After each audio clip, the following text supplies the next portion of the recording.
So I'm getting a little Archie Bunker, Ralph Cramden kind of vibe from you when you do that. When you do your shtick. I think we borrowed liberally from the Archie Bunker, Carol O'Connor archetype for Stan. And I'm also a film and TV geek to the max. And so I also borrowed from my heroes. Whenever I can, I sprinkled in a little Sterling Hayden, and we stole completely the chops and the facial hair I have for Stan from Quint, Robert Shaw's character in Jaws. And that was not by mistake, it's an outright steal, because I don't even know what kind of human beings they were. For all I know, I have no idea. But they both impacted me in a huge way growing up. Both Shaw in The Sting and in everything, and Jaws, and Sterling Hayden in everything he ever did, from Strange Love on. And so if you're going to borrow, I figure you borrow from those guys. And I told Dana that, and we have very similar sensibilities. And so your eye and your ear are really good, because those are the guys.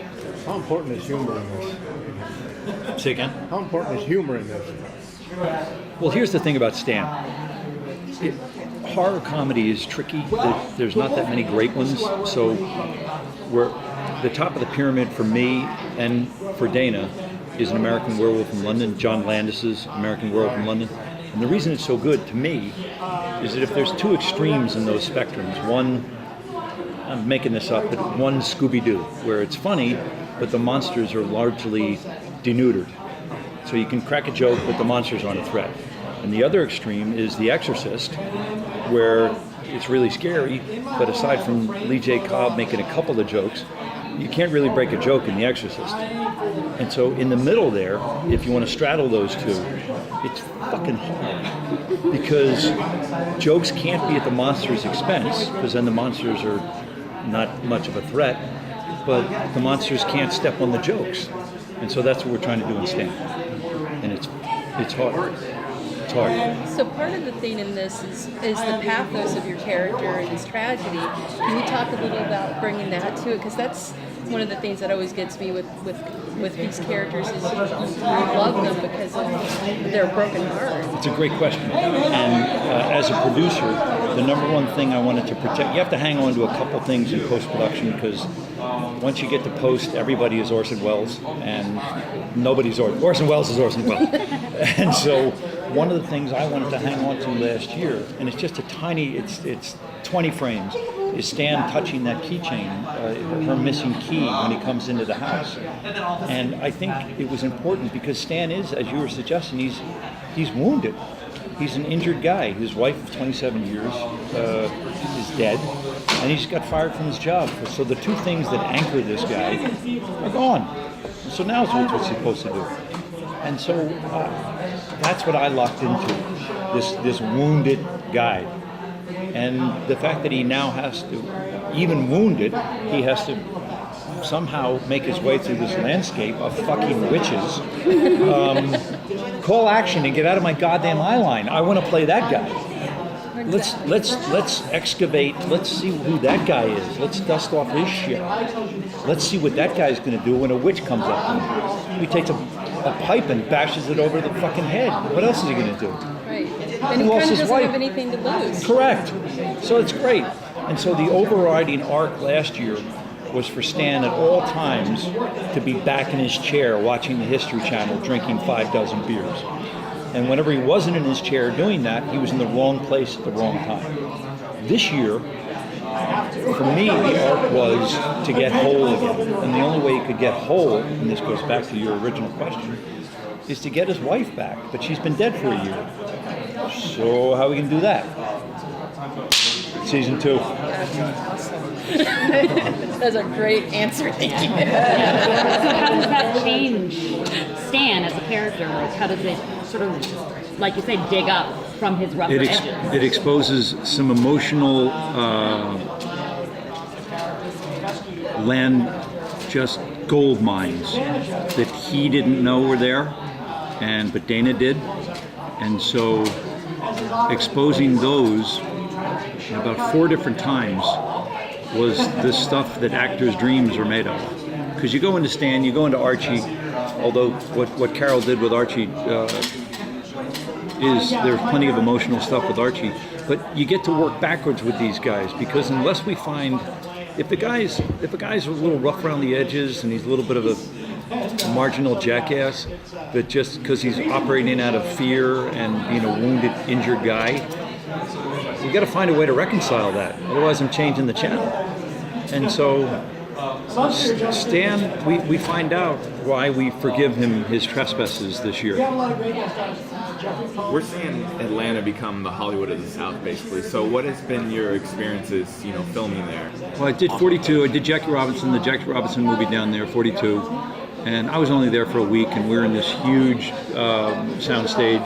And so I didn't really, we could have been in London for all, it was the same. Once you're in an interior and a soundstage, you could be anywhere on the planet.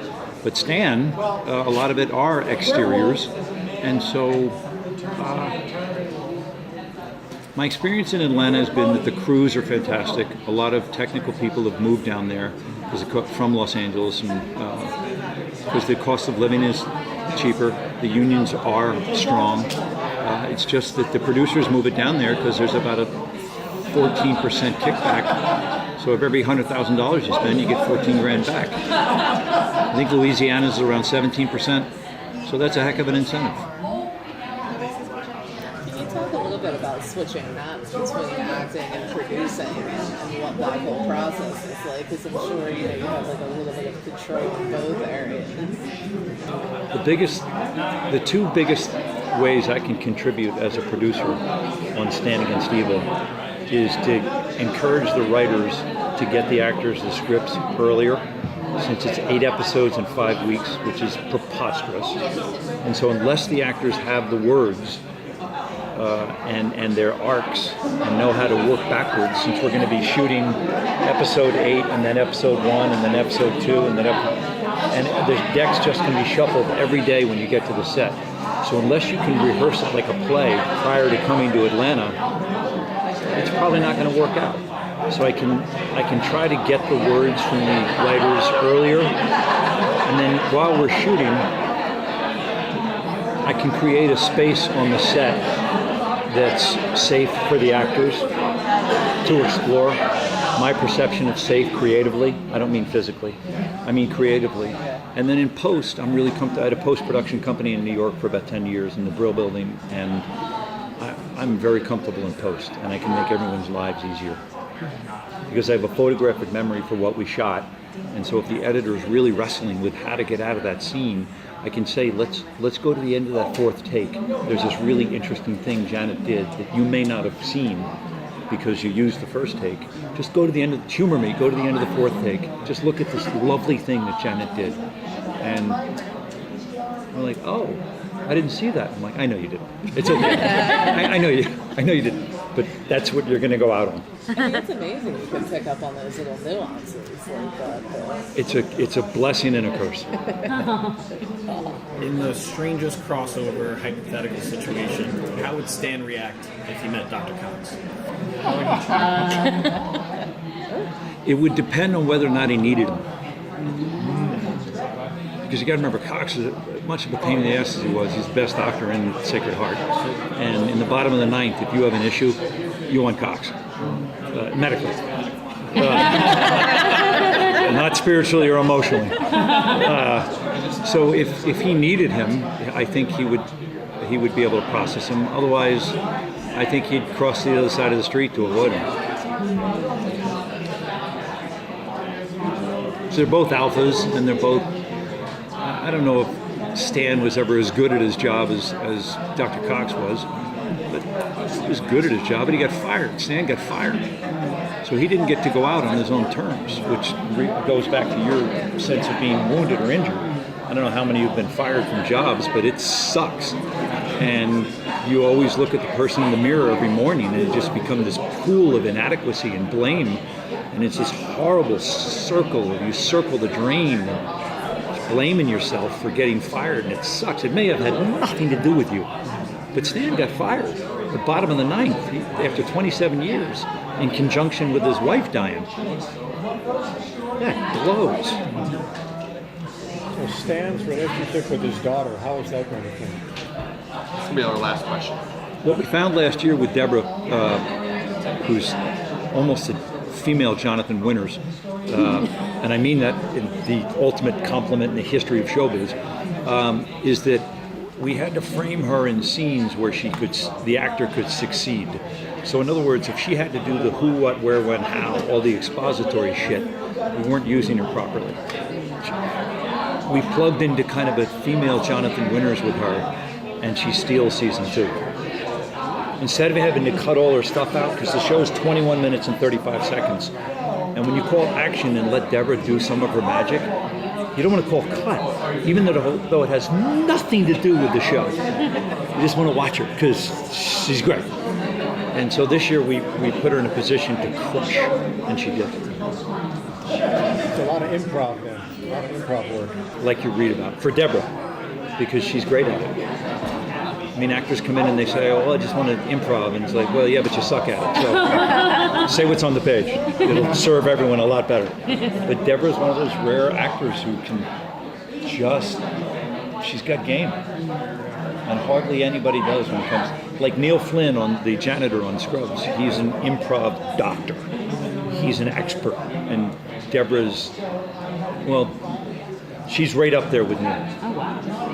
Like the ultimate compliment Billy Lawrence used to give Neil Flynn, who played the janitor on Scrubs, was, and these are micromanaging freaks, these executive producers of TV shows. And, you better say the and the but and the and the And for Neil's character all the time, Billy would write in the margins, Neil will think of something. In the middle of a script. Hugest compliment ever. Thanks, guys. Thank you.